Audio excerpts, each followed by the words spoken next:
Ayan ang ating gulay guys, ang ginisang sardinas na may malunggay at papaya. So, ang gagawin ko ngayon, magluluto na tayo ng pagkain natin ng para sa amo natin.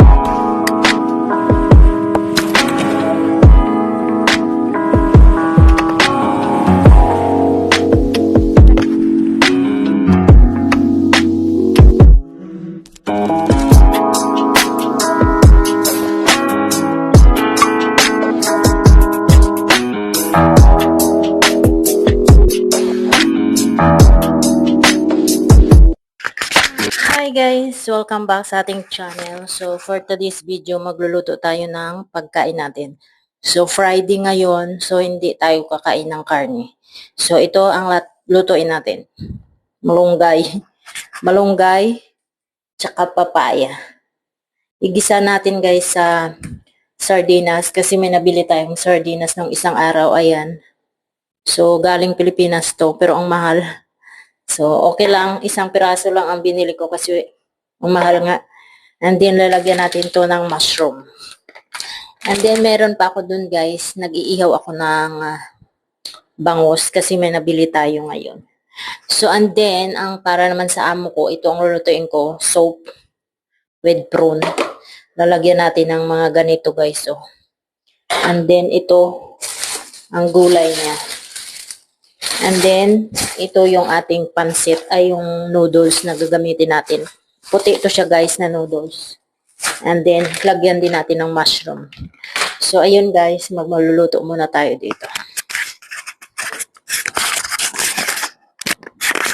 Lagay natin muna dito guys para nagsasalita tayo, marinig tayo. Kasi medyo mahina yung sagap ng kanyang microphone sa aking video.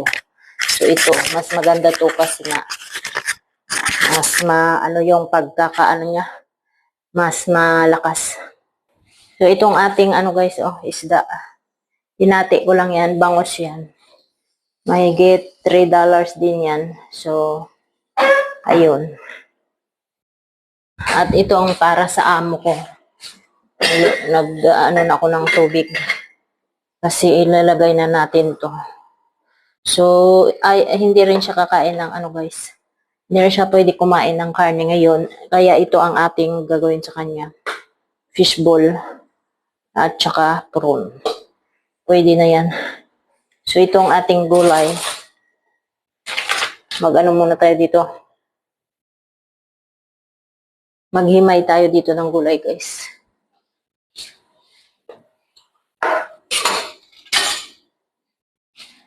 So, hihimayin ko dito yung gulay natin. Kasi, para ready na mamaya.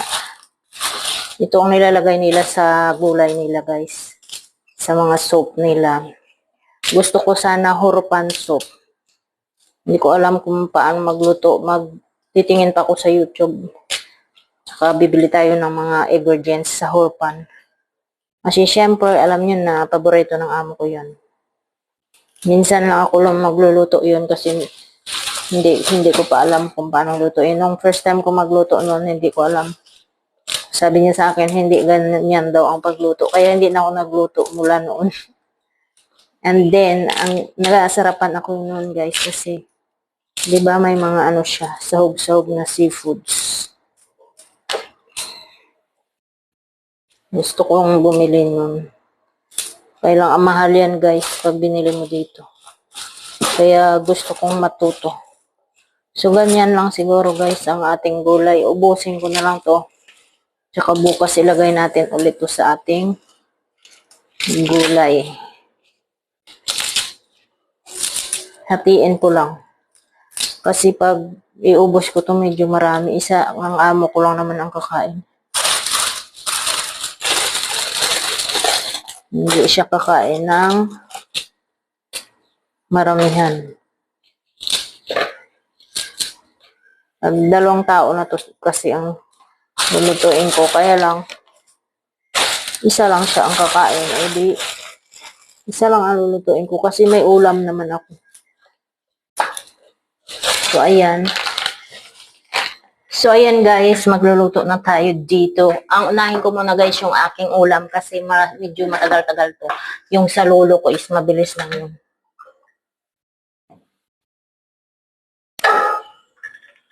Mabilis lang kasi yung gawin sa kanya kasi soup lang naman. So, wag nyo nang pansinin ito kasi tigyawat yan.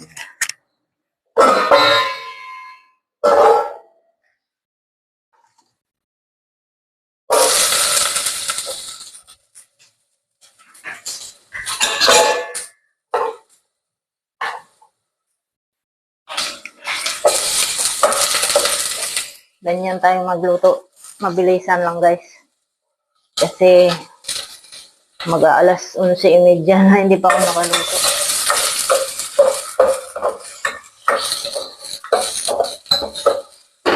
Daga natin kunting olive oil. Olive oil na itong ginagamit ko guys. Kasi alam nyo na, panglaban to sa sakit.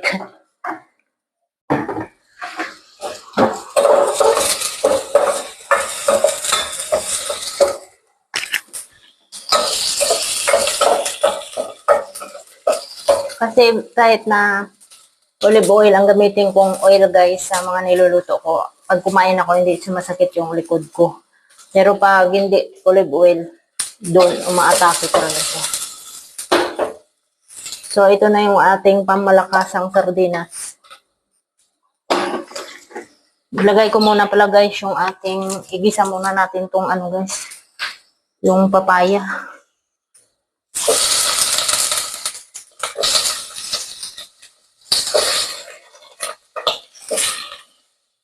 Kasi ito, tausi, may tausi siya guys, fried na siya. So hindi na kailangan igisa.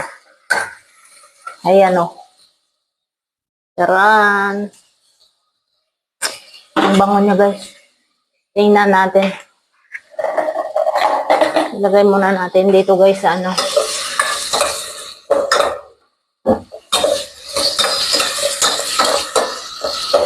Ang ulam ko to guys hanggang bukas na to. Kasi bukas na mamalingki ako so hindi ako makakaluto. Babalik ako mga 11:30 so wala nang time magluto, di ba?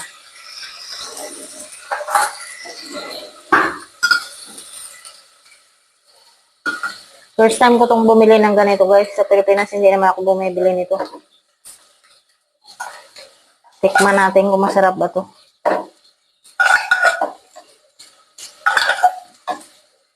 Ayan, lagyan natin ng tubig para medyo may lasa-lasa ang ating ulam. So, ito siya guys, oh. Tingnan nyo. Tingnan nyo. May tausi siya. Tikman natin. Sarap. Medyo matamis-tamis na lasang tausi. So, lagay natin ang isang piraso. 2 piraso lang pala guys. Ilagay ko kasi 4 na piraso siya, oh. So, nadurog-durog ng iba.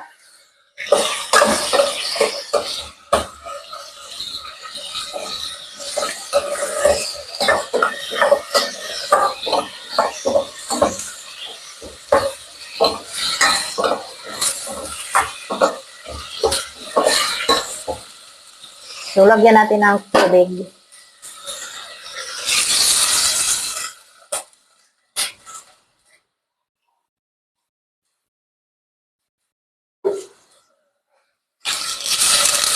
Dalawa.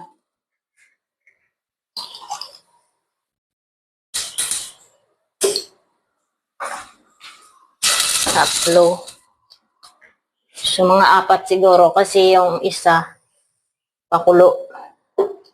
Tapos, yung 3, yun ang sabaw niya. So, lagyan na natin ng pampalasa guys para medyo mabilis maluto na. Kunting asin lang kasi baka umalat na naman itong aking niluluto. Pinch of salt, charot. Lagyan natin ng white pepper. Siyempre, yung ating malunggay, pero hugasan ko muna guys. Pakuluin lang muna natin to para lumambot ang ating papaya. Update sa ating inihaw na bangus. Ayan guys. Malapit na siya maluto. I-ano lang natin muna dyan mga 10 minutes. Tapos na yan. At ang oras 11:35. So tamang-tama yan bago mag 11:40. Maluto na yan. So tingnan natin to guys yung ating niluluto na. Kung ano na yung ating, ayan, malambot na yung ating papaya. So, tikman natin. Pwede na. So, lagay natin tong mushroom, guys. Kunti lang.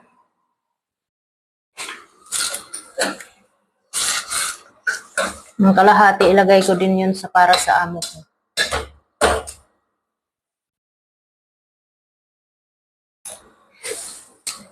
So, pakuluan natin mga 2 minutes. Pagkatapos, lagay natin ang malunggay.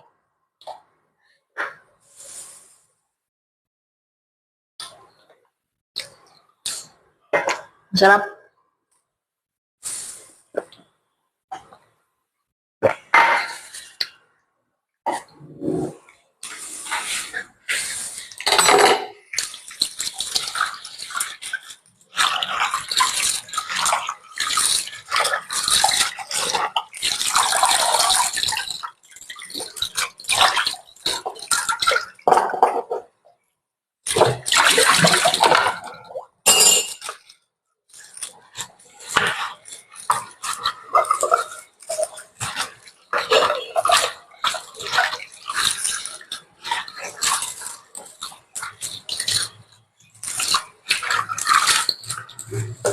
So, pwede na natin ilagay ang ating malunggay, guys.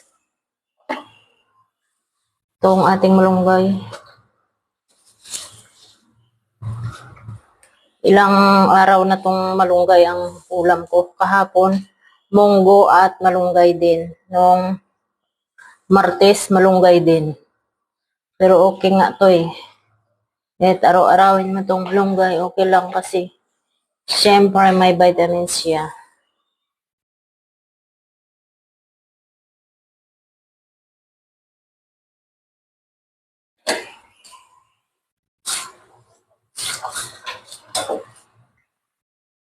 Sarap. Ayan guys, oh. Itong ulam sa bukid. Masarap ang ulam sa bukid. Charot. Itong karamihan na ulam sa bukid, di ba?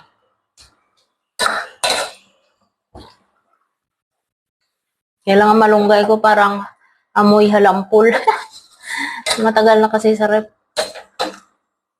Tikman natin ulit, guys. Masarap na walang lasa. Charot. So, dagdagan natin ng konting asin, guys. Kasi medyo tumabang. Kunti lang.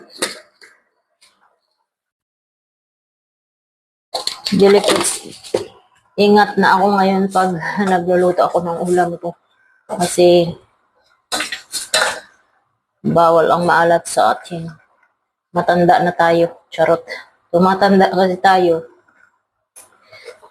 para iwas sa high blood. So, mga 2 to 3 minutes ulit, guys. Luto na yan. Tapos, magluluto na ako ng pagkain ng ayan ang ating gulay, guys. Ang ginisang sardinas na may malunggay at papaya. So, ang gagawin ko ngayon, magluluto na tayo ng pagkain natin ng para sa amo natin. So, tapos na tayong magluto, guys, ng ating ulam. Ang next naman nating lutuin is ang para sa amo natin. Ito, oh. Mag-iinit lang tayo ng tubig. Tapos, ilagay na natin itong mga ganito. Ito. Bilis lang yan, guys. So, yummers! Kain tayo, guys. Kakain na ako. Mauna ako sa amo ko kasi nagugutom na ako. Hindi ako nag-almusal kanina. Ay, kumain na pala ako ng 2 slice ng bread tsaka apple juice. So, yun lang. Tapos, nag-walking at nag-jogging tayo. Charan! Luto na, guys, ang ating ulam. Ginisang papaya at malunggay na may sardinas. Ayan. Kain. Ito na ang ating inihaw na bangus. Ayan, luto na guys. So, pwede na nating patayin kasi 10 minutes na. So, ayan.